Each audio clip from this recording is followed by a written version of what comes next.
નમસ્કાર વિદ્યાર્થી મિત્રો, પાઠ 4 માં જે ભારતનો સાહિત્યિક વારસો છે એ વારસાના સંદર્ભે જે આપણે જોઈ રહ્યા છીએ એમાં પ્રાચીન સાહિત્ય જે છે, મધ્યકાળનું જે સાહિત્ય છે એના પહેલાનો ભાગ અતિ પ્રાચીન સમયથી શરૂ કરી અને અત્યાર સુધીનું જે સાહિત્ય છે એમાં અલગ અલગ ભાગ પાડી શકાય. એમાં મધ્યકાળ પહેલાનું સાહિત્ય છે આપણે જોઈ રહ્યા છીએ. રામાયણ મહાભારત કાળથી શરૂ કરીને પાણીનો જે વ્યાકરણ ગ્રંથ છે ત્યાંથી શરૂ કરીને એ બધા જ સંદર્ભે આપણે જોઈ રહ્યા છીએ. હવે જે સાહિત્ય જોવાનું છે એ મધ્યકાલીન સાહિત્ય છે. મિત્રો, મધ્યકાલીન સાહિત્યમાં મેં તમને ગઈકાલે વાત કરી હતી કે એક બહુ મોટી લાંબી યાદી છે અને એમાં ખાસ કરીને જો વાત કરીએ તો કર્તા અને કૃતિ અને કયા સંદર્ભે છે આ ત્રણ બાબતો વિશેષ છે. એમાં અલગ અલગ ભાષાઓનો વિશેષ ત્યારે છે ઉદ્ભવ થયો અને એ બધી ભાષાઓમાં જે સાહિત્યનું સર્જન થયું એ સાહિત્યના સર્જનના સંદર્ભે એક મોટી યાદી છે. તમે ઈચ્છો શરૂઆતમાં તમને કહી દઉં છું તો એક એવા પ્રકારનો છે એક પેલું કોષ્ટક તમે બનાવી શકો છો. દાખલા તરીકે ક્રમ છે, અહીંયા કૃતિ લખો, અહીંયા એના લેખક કે કવિ જે છે એ લખો અને કોઈ વિશેષ નોંધ હોય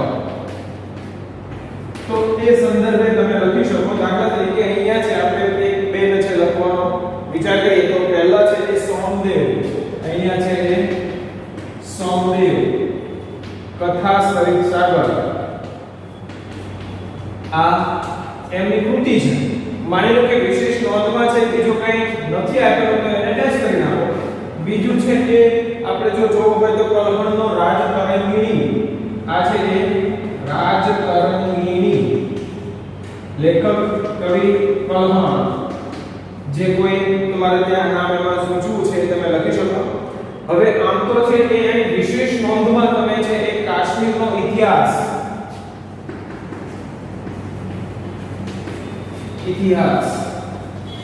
અને વાસ્તવિક રીતે ગણો તો એ ભારતનો એક પ્રથમ ઐતિહાસિક ગ્રંથ છે. એટલે તમે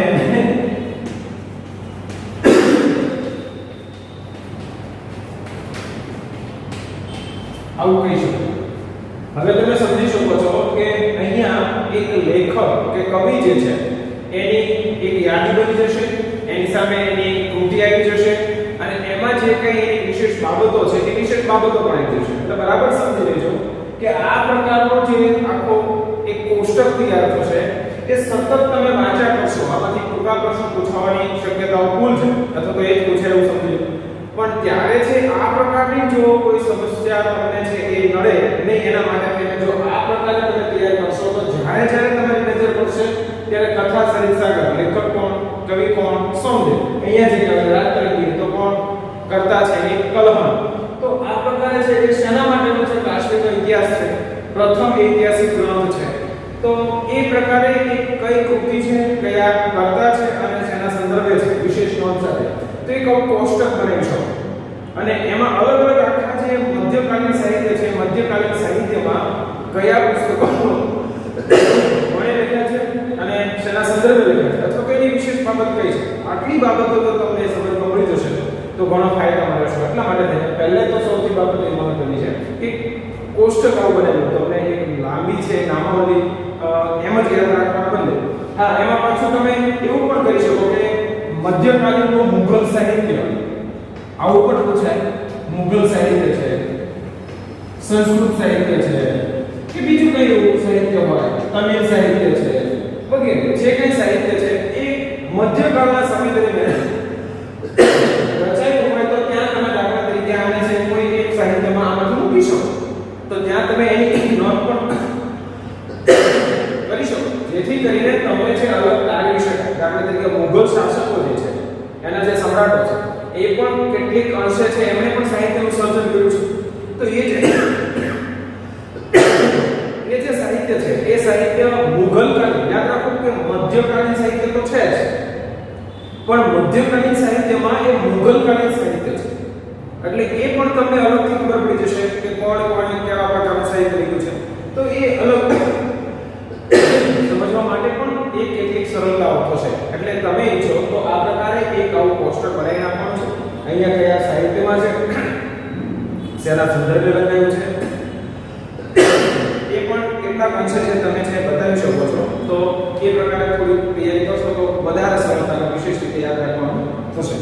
હવે અહીંયા જે આપણે મધ્યકાલીન સાહિત્ય છે મિત્રો, આમાં કશું જ સમજાય નહીં એવો પ્રકારનો નથી, પણ ખૂબ વિગતોથી સભર છે અને એના કારણે છે યાદ રાખવા માટે બહુ પ્રયત્ન કરવો પડે એવો પ્રકારનો છે, કારણ કે એક એક વાક્યમાં એક એક કૃતિ કરતા એ આવેલા છે. એટલે ટૂંકા પ્રશ્નોમાં તો ખૂબ પૂછાઈ શકે છે, પણ જો તમે વિસ્તૃત પ્રશ્નના સ્વરૂપે યાદ રાખ્યું છે અથવા એવી રીતે કોષ્ટક તૈયાર કર્યું છે તો ટૂંકા પ્રશ્નોમાં છે બહુ સરળતા રહેશે. એટલે અહીંયા હું કેટલીક બાબતોની નોંધ લેતો જાઉં છું અને તમારે ત્યાં તમારી પેલીમાં બુકમાં છે એ તમારે અંડરલાઈન કરતું રહેવાનું, જેથી રીતે તમને એ હાઇલાઇટ થયા કરે. ઉત્તર ભારતમાં મધ્ય યુગની શરૂઆતમાં સંસ્કૃત સાહિત્યની ભાષા છે એ બની સૌ વધારે છે વિશેષ એમાં છે સાહિત્યની રચના થઈ. આ યુગમાં કાશ્મીરના બે મહાન ગ્રંથો લખાયા. પહેલા કે લેજો, જેમાં સોમદેવનો કથા સરિત સાગર, અહીંયા આપણે એનો ઉલ્લેખ કર્યો છે. બીજો છે કલ્હણનો રાજ તરંગિણી, એ કરતા છે કલ્હણ છે રાજ તરંગિણી. અને એ ગ્રંથની વિશેષતા એ છે કે આ કાશ્મીરના ઇતિહાસને આલેખતો અત્યંત મહત્વપૂર્ણ ગ્રંથ છે એવું આપણે કહી શકીએ. અને એ સાચા અર્થમાં તો ભારતનો સર્વપ્રથમ ઐતિહાસિક ગ્રંથ છે. અંડરલાઈન કરી લેજો, આ બીજી બાબત એની સાથે જોડાયેલી છે. સર્વપ્રથમ ઐતિહાસિક ગ્રંથ એ ભારતનો છે એવું સમજી શકાય. આ સમયની બીજી મહત્વની રચનાઓ જયદેવનું ગીત ગોવિંદ છે. અંડરલાઈન કરી લેજો, દરેકમાં એક પ્રકારની આવી કરતા કે કૃતિ આવશે. સમજવા માટે કઈ અઘરું નથી, આમાં કોણ લેખક છે કયા કરતા છે એમાં બહુ સરળ સીધી બાબતો છે, પણ માત્ર એક યાદ રાખવાનું છે જેની ગણના સંસ્કૃતના સુંદરમાં સુંદર કાવ્ય ગ્રંથોમાં છે થાય છે. આ સમયે અપભ્રંશ થયેલી મતલબ જે મૂળ ભાષા છે એમાંથી શબ્દ કે વાક્ય કે વાત બદલાતી બીજા સ્વરૂપમાં એ જતી રહી. તો ત્યારે અપભ્રંશ થયેલું ગણાશે. જે મૂળ છે એના કરતા એના ઉપરથી કંઈક ઉતરી રહ્યું છે. તો એ અપભ્રંશ ભાષામાંથી આધુનિક ભારતીય ભાષાનો વિકાસ શરૂ થયો. કવિ ચંદ્રબરદાએ રચિત જે પૃથ્વીરાજ રાસો છે, બરાબર અંડરલાઈન કરી લેજો, એ હિન્દી સાહિત્યનો પ્રારંભિક ગ્રંથ છે. પૃથ્વીરાજ ચૌહાણની વીરતાપૂર્ણ કાર્યનું વર્ણન કરતા આ ગ્રંથની રચનાથી હિન્દી સાહિત્ય જગતમાં વીર ગાથા અને એ યુગનો જે પ્રારંભ થયો. વીર ગાથા લડતા શહાદત વાળી હોય કે શૌર્યની કેટલીક બાબતો હોય એવા પ્રકારની કથાઓનો છે પ્રારંભ થાય છે. એ દક્ષિણ ભારતમાં એ સમયે સંસ્કૃત સાહિત્યની એ મોટા પ્રમાણમાં રચના થઈ, જેમાં શંકરાચાર્યનું ભાષ્ય અને એટલે જો ભૂતકાળમાં બધું ખૂબ વખત પૂછાયું છે મુખ્ય છે. આ સમયમાં દ્રવિડ કુળની ભાષાઓમાં વિશેષ વિકાસ થયો. થોડા સમય સુધી કન્નડ સાહિત્ય પર જૈન ધર્મની ગાઢ અસર કરતા કવિ પંપા આદિપુરાણ અંડરલાઈન કરી રચના કરી. 16મા જૈન તીર્થંકર જે છે એનું જીવન આલેખનું શાંતિ પુરાણ કવિ પોન્નાએ તૈયાર કર્યું. પંપા, પોન્ના અને ત્રીજી રન્ના, આ ત્રીજી વ્યક્તિ જે છે સાહિત્યકાર જે છે એ રન્ના, યાદ રાખજો. પંપા, પોન્ના અને રન્ના એ પ્રારંભિક કન્નડ સાહિત્યની ત્રિપુટી તરીકે ઘણી વખત આમાંથી કોઈ એક વ્યક્તિને છે નામ લખવાનું છોડી દે અથવા તો ખાલી જગ્યામાં બે લખેલા હોય એક લખવાનું કે તો બહુ સરળ છે. પંપા, પોન્ના અને રન્ના નામ સરળતાથી યાદ કરી શકો એવા પ્રકારના છે. તો એને તમે છે મૂકી શકો. કવિ કંબલે તમિલ ભાષામાં રામાયણમ, બરાબર યાદ રાખજો, મત છે લખોડો રામાયણની છે એ રચના કરી. આ ઉપરાંત તમિલ ભાષામાં અન્ય પ્રસિદ્ધ સાહિત્ય પણ છે રચાય. ભારતીય ભાષાઓનો વિકાસ અને સાહિત્ય કૃતિઓની રચના દિલ્હી સલ્તનત કાળમાં વેગીલી બની. હિન્દી ભાષાના બે સ્વરૂપ છે, એમાં વ્રજ અને ખડી બોલી. તમે બધા હિન્દી ભણ્યા હશો 9મા ધોરણ સુધી, એટલે તમને એવું કંઈક એનો ઉલ્લેખ થયો છે કે આ બે કયા પ્રકારના છે. એમાં વિનિયોગ મતલબ આપણે થવા લાગી અને આ બંને ભાષાઓમાં અનેક ભક્તિ ગીતો રચાયા. હિન્દી અને ગુજરાતી ભાષાને મળતી આવતી રાજસ્થાની ભાષા, કેટલાક શબ્દો રાજસ્થાની ભાષા જ્યારે બોલીએ ત્યારે આપણે ગુજરાતી તરીકે કેટલું સમજીએ છીએ, કેટલાક આપણા શબ્દો જ બેઠા એમાં આપણે એવું લાગે છે. ક્યારેક થોડાક જુદા પડતા. પછી મહારાષ્ટ્રની મરાઠી ભાષામાં પણ કેટલું સમજાય છે, રાજસ્થાની ભાષામાં પણ કેટલું સમજાય છે. તો આપણી નજીકની જે ભાષાઓ છે એમાંથી કેટલાક શબ્દોથી આપણે પરિચિત હોય અથવા એવું બને કે આપણે શબ્દો એમાં પણ. તો એવા પ્રકારની જે રચનાઓ થતી હોય છે એની વાત અહીંયા છે. વીરગાથાઓ કે આલ્હા, ઉદલ અને બિસલદેવ રાસો આ સમયની વિખ્યાત વીરગાથાઓ. હવે વીરગાથાઓ બધાને ખબર છે. આ ઉપરાંત અન્ય આધુનિક ભારતીય ભાષાઓમાં પણ સાહિત્ય રચવાનું શરૂ થયું. મુલ્લા દાઉદનો ગ્રંથ જે છે ચંદ્રાયણ, અંડરલાઈન કરી લેજો, એ અવધી ભાષાનો અંડરલાઈન અવધી ભાષાનો સૌથી જૂનો ગ્રંથ ગણાય છે. જો કે પ્રાચીન ગ્રંથો પરના ભાષ્યો હજુ પણ એ આ સમયે છે સંસ્કૃત ભાષામાં છે રચાયા. ફારસી ભાષા, હવે તમે જો મુઘલ સાહિત્ય તરફ આપણે છે જવાના છે ત્યાર પહેલા ફારસી ભાષામાં છે ઉર્દુ ભાષા અને ફારસી આ દિલ્હીના સુલતાનોની રાજભાષા, મોટાભાગે રાજકીય વહીવટ કે એવા બધામાં છે ઉપયોગ વિશેષ થતો હોય તેવા પ્રકારની ભાષા હતી. તેના સાહિત્યની અસર રૂપે અનેક ફારસી શબ્દોનો સમાવેશ ભારતીય ભાષાઓમાં થયેલો જોવા મળે છે. કેટલાક શબ્દો એ હદ સુધી ઘૂસી ગયા હોય છે દરેક ભાષામાં. દાખલા તરીકે રોજબરોજ તમે જે ટેબલનો ઉપયોગ કરો છો એ ટેબલ ખરેખર અંગ્રેજી શબ્દ છે, પણ હવે એ ગુજરાતીમાં એટલો બધો ઓતપ્રોત થઈ ગયો છે કે ગુજરાતીનો શબ્દ લાગે છે. દાખલા તરીકે ટૂથપેસ્ટ, તમે મોટાભાગે ટૂથપેસ્ટનો જ શબ્દ પ્રયોગ કરો છો. વાસ્તવમાં ગુજરાતી નામ તેનું દંતમંજન છે, પણ આ શબ્દ બોલીએ ત્યારે કંઈક જુદું લાગે છે. કારણ કે ટૂથપેસ્ટ હવે એ ગોળ થઈ ગયો છે. મતલબ કેવા કરે છે કે કેટલાક એવા શબ્દો છે એ એટલા બધા અંદર ગોઠવાઈ જતા હોય છે એટલે પછી મૂળ ભાષાનો શબ્દ જ લાગે છે. તો આવા પ્રકારે છે કેટલાક શબ્દો છે ફારસી લાગે, ઉર્દુના એવા કેટલાક એ શબ્દો છે કે મોટાભાગે પેલી તમે પિક્ચર જોતા હશો તો એમાં જે સજા કરવામાં આવે કેવું કેવું તો તાજી રાતે હિન્દ ને આવા બધા શબ્દો છે બરાબર. તો એ જે બધી છે કેટલાક ઉર્દુ ફારસી માંથી એ જોડાઈ ગયા છે અને હિન્દીમાં એ એટલા જડબેસર આપી દે છે, બંધબેસર થઈ ગયા છે કે હવે એનો ઉલ્લેખ કરવો. તો એમાં અનેક શબ્દોનો સમાવેશ થાય છે. આ યુગમાં અનેક ઇતિહાસકારોમાં જિયાઉદ્દીન બર્નીએ તારીખે ફિરોઝશાહી અંડરલાઈન કરી રચના કરી, જેમાં ખલજી અને તુગલક આ બે શાસકોના વંશ છે જે શાસન ચલાવ્યું છે.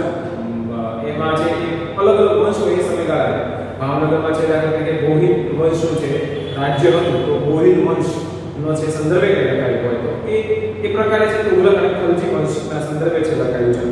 વંશના રાજ્યનું વિસ્તૃત વિવરણ કરવામાં આવ્યું છે. તેણે રાજકીય સિદ્ધાંતો ઉપર ફતવા એ જહાંગીરી યાદ રાખજો કે અહીંયા રાજ્યના જે નિયમો કે કાનૂન છે એના સંદર્ભે અહીંયા વાત કરી છે. અને અમીર ખુશીઓ એ સમયનો સૌથી મહાન સાહિત્યકાર, આગળના પાઠમાં આપણે ઉલ્લેખ કરી ગયા છે, તમે કીધું ચોથા પાઠમાં કરી પાછો આવશે. તો આ જે આમીર ખુશીઓ છે સૌથી મહાન સાહિત્યકાર કહે છે. તેઓ કવિ, ઇતિહાસકાર, રહસ્યવાદી સંત અને સંગીતકાર. તો વિચાર કરો એક જ માણસ પણ આટલા બધા છે વિશિષ્ટ પ્રકારના લક્ષણો ધરાવતો હોય એવા પ્રકારનો છે માણસ છે. સુપ્રસિદ્ધ હજરત નિઝામુદ્દીન ઓલિયા એમના ગુરુ હતા. તેની મહત્વની કૃતિઓમાં અંડરલાઈન કરી લેજો, એકાદ બે વખત પૂછાયું મને યાદ છે એટલે કદાચ એ આવું કંઈક પૂછે છે.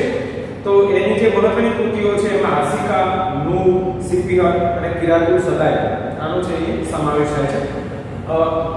પહેલા તો જ્યારે આમાંથી મોટા પ્રશ્નો પૂછાતા ત્યારે છે એ 2 માર્કમાં માત્ર એકલા જ આમીર ખુશરો પૂછાય.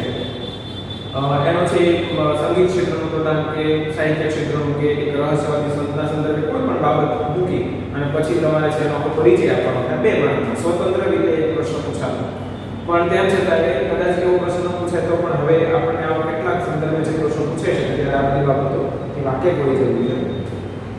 આ ઉપરાંત તેણે અનેક કાવ્ય ગ્રંથોની પણ રચના કરી. પોતાના ભારતીય હોવા પર તેને ગર્વ હતો, તેથી તે ભારતને પૃથ્વી પરનું સ્વર્ગ ગણાવતો. તેણે પોતાના પુસ્તકોમાં ભારતનું વાતાવરણની સુંદરતા અને ઇમારતો એના જ્ઞાન વિજ્ઞાનના પુષ્કળ વખાણ કર્યા છે. તે દ્રઢપણે માનતા હતા કે હિન્દુ ધર્મનું સાર તત્વ અનેક રીતે ઇસ્લામ ધર્મ સાથે મળતો આવે છે. યાદ રાખો કે દુનિયાના કોઈ પણ ધર્મને તમે લઈ લો, બધા જ ધર્મો એક તરફ જે લઈ જાય છે જ્યાં અહિંસા છે, જ્યાં સત્યનો છે, મહિમા છે કે બીજી કોઈ બાબત અન્યની સેવા છે, આ જ બધા બાબતોને છે એ ધર્મ તરફ ખેંચી જશે. હા, એમાં કેટલીક બાબતો છે વચ્ચે ઉમેરાતી જાય અને જુદું સ્વરૂપ લે, પણ એ વાસ્તવિક રીતે ધર્મ નથી. આ આમીર ખુશરોએ જે અભ્યાસ કર્યો છે એના આધારે એવું કહે છે કે ઇસ્લામ ધર્મ પણ હિન્દુ ધર્મની સાથે કેટલાક અંશો મળતો જોડતો આવે છે. દુનિયાના બધા જ ધર્મો એ કેટલીક મહત્વની બાબતો ઉપર જ ભાર મૂકે છે, ત્યારે સ્વાભાવિક છે કે બધું હોય છે. હિન્દુ ધર્મનું સાર્વત્રિક અનેક રીતે ઇસ્લામ સાથે મળતો આવે છે. તે દિલ્હીની આજુબાજુ બોલવામાં આવતી ભાષાને હિન્દી ભાષા તરીકે એને છે ખપાતો અને પોતાની માતૃભાષા પણ છે એને જ ગણાવે છે. અને આ ભાષામાં તેમણે અનેક કવિતાઓ રચી છે.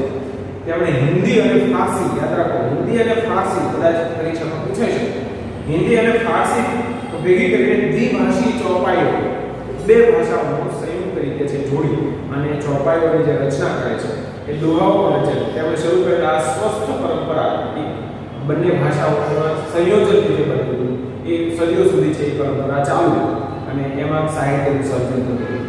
ત્યાર પછી પ્રાદેશિક ભાષાઓના સાહિત્યને પ્રાદેશિક શાસકોએ છે એ મોટાભાગે વેગ આપ્યો. આપણે ત્યાં નાના રાજ્યો પણ ખૂબ અને ત્યારે પોતાનો અલગ પ્રાંત કે અલગ પ્રદેશ થાય ત્યારે છે ભાષા આજે તરીકે ગુજરાતમાં દરેક રાજ્ય પ્રમાણે અલગ અલગ ભાષાઓ છે. બોલીઓ તો મેં તમને શરૂઆત કર્યું છે ખૂબ ત્યારે અલગ અલગ ભાષાઓને છે પ્રોત્સાહન મળે એવા પ્રકારના કામ છે. ભક્તિ માર્ગના સંતો એ લોકોની ભાષામાં ઉપદેશ આપ્યો. સામાન્ય માણસ સુધી છે પહોંચવું હોય તો એની જે ભાષા છે એમાં જ સરળતાથી છે જો ઉપદેશ આપવામાં આવે તો લોકોને એની અસર થતી હોય. કબીર જેવા અનેક સંત કવિઓનો સમાવેશ થાય છે. એ વખતે ભોજપુરી એટલે અને અવધી હિન્દી ભાષાની જે મુખ્ય બોલીઓ હતી. કબીરની રચનાઓ મુખ્યત્વે સંધુકડી લોક બોલીઓમાં છે એટલે સંધુકડી ભૂતકાળમાં પૂછાય છે.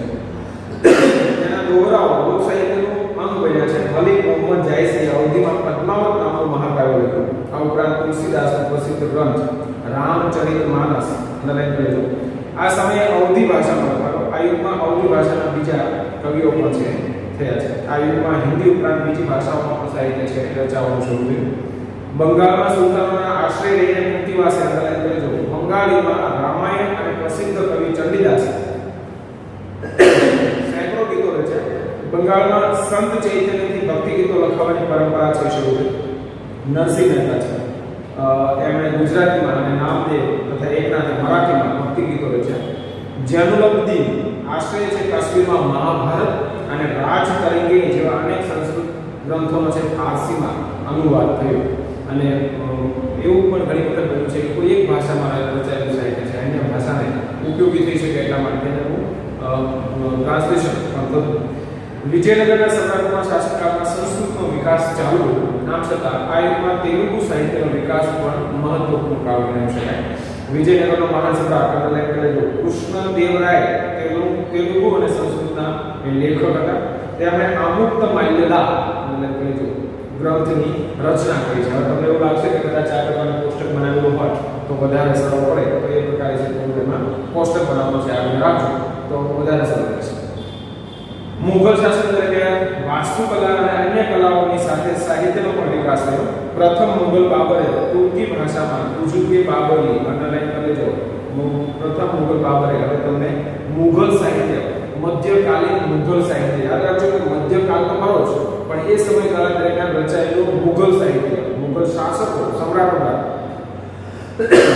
જે સાહિત્યની રચના થઈ છે એ બધા ભાષામાં તુજુકે બાબરી છે એ નામે આત્મકથા લખી છે અને જેનું ફારસીમાં બાબર નામનો અનુવાદ થયો છે. ભાષાંતર કરવામાં આવ્યું છે. હુમાયુની તેને ગુલબદન બેગમે હુમાયુન નામ લખ્યું છે. અંડરલાઈન કરી લેજો. જહાંગીરે તુજુકે જહાંગીરી નામની પોતાની આત્મકથા છે લખી છે. આ બધું જ મુઘલ કાલીન સાહિત્યમાં તમે મૂકી શકો છો. ઔરંગઝેબ પણ સિદ્ધ હસ્તલેખક એક કડક શાસકની સાથે એક લેખક તરીકે પણ છે પ્રસિદ્ધ હતો. હા તો જેટલા મુઘલ શાસકોમાં ક્રૂર કહી શકાય અથવા તો એક મજબૂત કહી શકાય એવા પ્રકારના શાસકનું સ્થાન છે. અને ત્યાર પછી મુઘલ શાસકોનું છે એ ધીરે ધીરે પતન શરૂ થયું. પણ અતિ રાજ્ય વિસ્તાર બનાવી શકે એવો આકરો કડક શાસક પણ છે એ લેખક હોય એ પણ અહીંયા છે સિદ્ધ થાય છે. સિદ્ધ હસ્તલેખક છેલ્લો મુઘલ સમ્રાટ બહાદુર શાહ ઝફર તમે 1857ના સંગ્રામના એવા બધા કેટલાક નામ એવું સાંભળીને આવ્યા છે. ત્યાર પહેલાનો જે આખી પેઢી છે એના સંદર્ભે કેટલીક કથાઓ છે એ પણ સાહિત્યની રચના કરી છે.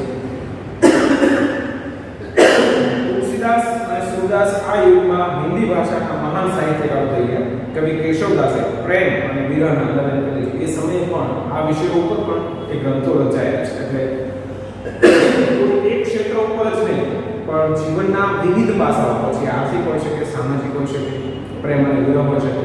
તો એ બધા જ સંદર્ભે વિજ્ઞાન ક્ષેત્ર, તત્વજ્ઞાન ક્ષેત્ર બધા ક્ષેત્રે છે એ સાહિત્યનું વિજ્ઞાન થયું છે. રહીમના દોહરા દેશના ઘણા ભાગોમાં આજે પણ પ્રસિદ્ધ છે એવું કહી શકીએ. આ સમયે ફારસી ભાષામાં પણ અનેક નોંધપાત્ર પુસ્તકો લખાયા. અબુલ ફઝલ આઈને અકબરી અને અકબર નામ લખ્યું. આઈને અકબરી અને અકબર નામ લખ્યું.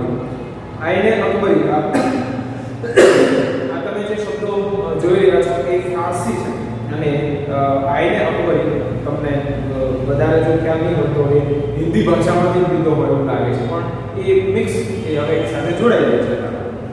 પણ એ અકબરીમાં ભારતીય રીત રિવાજો, શિષ્ટાચાર, ધર્મ દર્શન, આર્થિક સ્થિતિ અને જીવનના લગભગ તમામ પાસાઓનું વિસ્તૃત વર્ણન કરવામાં આવ્યું છે. બરાબર સમજી લો, આટલા બધા જીવનના પાસાઓને સ્પર્શે એવા પ્રકારનું સાહિત્યનું સર્જન એમાં થયું છે.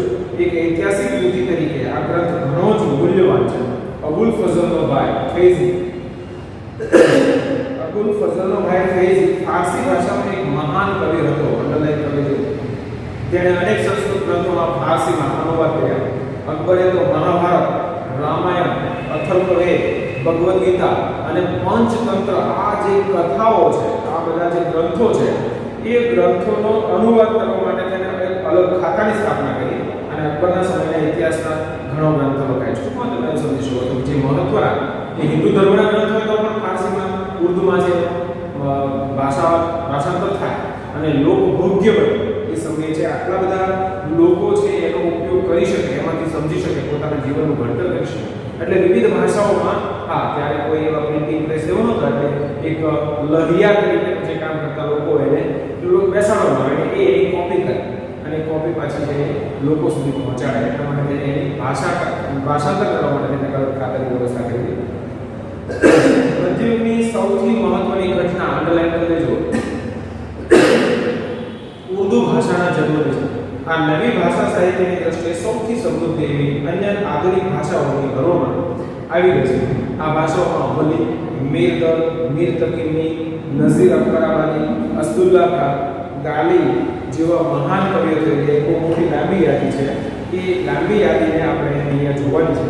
તો અહીંયા 18મી સદીમાં ઉર્દુ ગદ્યનો પણ વિકાસ થયો. સંસ્કૃતના મોટાભાગના ઐતિહાસિક ગ્રંથો એ ઉર્દુમાં ભાષાંતર થવા લાગ્યા. તદુપરાંત ઉર્દુમાં અનેક મૌલિક ગદ્ય ગ્રંથો પણ તૈયાર થયા, જેમાં મોહમ્મદ હુસૈન આઝાદનો દરબારે અકબરી એ મહત્વનો ગ્રંથ છે. અને તમે સમજી શકો છો કે મધ્યકાલીન સાહિત્ય જે છે એમાં અલગ અલગ બધી જ ભાષાઓ, માત્ર ઉર્દુ, ફારસી કે હિન્દી, સંસ્કૃત પણ વિવિધ ભાષાઓ, તમિલ, તેલુગુ, કન્નડ આ બધામાં પણ છે એનું સર્જન થયું છે. અલગ અલગ પ્રકારના બધા જ સાહિત્યમાં ખેડાણ થવાના કારણે એક સમૃદ્ધ સાહિત્યનું સર્જન થયું છે. અને એક બહુ મોટી લાંબી છે, નામાવલી છે, એટલા માટે તમને આવા પ્રકારે કોષ્ટક બનાવવાનું છે, જેથી કરીને બહુ સરળતાથી તમને વારંવાર હાઇલાઇટ થયા કરશે તો એ યાદ રાખવામાં સરળતા રહેશે. મિત્રો, આમાં ખાસ બહુ મોટો પ્રશ્ન છે, પૂછાતો નથી હોતો. આની કોષ્ટકને તમે કીધું પહેલાં પૂછાતો, 2 માર્ક માટે સ્વતંત્ર રીતે પૂછે છે, પણ ટૂંકા પ્રશ્નો ખૂબ જ બરાબર એક વખત વિસ્તૃત રૂપે છે તમે એને તૈયાર કરી લેજો, યાદ રાખી લેજો. સમજાય એવા પ્રકારનું કશું છે જ નહીં, છતાં એવું લાગે છે કે વિડીયો રિપીટ કરો તો એ પ્રકારે તૈયારી કરશો તો ચાલશે. ને આ આખું મુઘલ મધ્યકાલીન સાહિત્ય છે, લખવાનું છે, બરાબર વાંચવાનું છે, સમજવાનું છે. હવે ત્યાર પછી જે છેલ્લા 4 વિદ્યાપીઠો આ બધા પીરિયડમાં આપણે વિડીયોમાં જોઈશું, પણ એ 4 વિદ્યાપીઠો એક સમયની વિશ્વ પ્રસિદ્ધ કહી શકાય એવા પ્રકારની, ભારત પ્રસિદ્ધ તો હતી જ પણ એમાંનું એ વિશ્વ પ્રસિદ્ધ બની શકે એવા પ્રકારની યુનિવર્સિટીઓ છે. તો એના સંદર્ભે થોડુંક આપણે વાંચી આવીએ, સમજી આવીએ તો આપણો શૈક્ષણિક વારસો છે કેટલો મહાન છે એ પણ આપણને ખ્યાલ આવી શકે. તો એક વખત એના ઉપર નજર ફેરવી લેજો અને એ વાંચીને આગળનો વિડીયો છે જોવા માટે બેઠો. ધન્યવાદ.